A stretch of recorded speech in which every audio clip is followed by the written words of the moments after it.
মেয়েটির সবেমাত্র বিয়ে হয়েছিল। বিয়ের ভারী পোশাক খুলে সে তার কোমাতে থাকা স্বামীর ওপর ছুঁড়ে মারে এবং আরামে শুয়ে পড়ে। কিছুক্ষণ পর যখন তার খেয়াল হয়, সে কাপড় সরিয়ে দেখে স্বামীর দম বন্ধ হয়ে আসছিল। দুর্ঘটনাবশত ছেলেটির হাত সামান্য নড়লেও মেয়েটি তা খেয়াল করেনি। বদলে সে স্বামীর সুন্দর মুখ দেখে ছবি তোলে।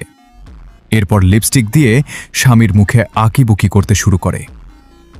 ঠিক তখনই তার চোখ পড়ে বিয়ের মূল্যবান গয়নাগুলোর দিকে। খুশিতে সে সব গয়না গায়ে জড়িয়ে নেয়।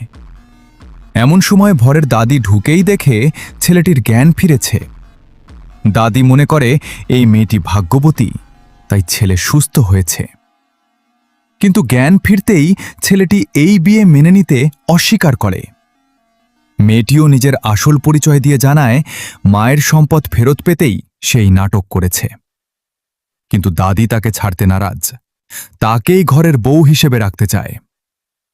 চিকিৎসক এসে জানায় সে এখন একদম সুস্থ।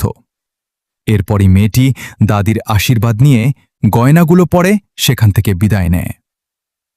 গল্পের পরবর্তী অংশ দেখতে কমেন্টে পার্ট 2 লিখুন এবং চ্যানেলটি সাবস্ক্রাইব করুন।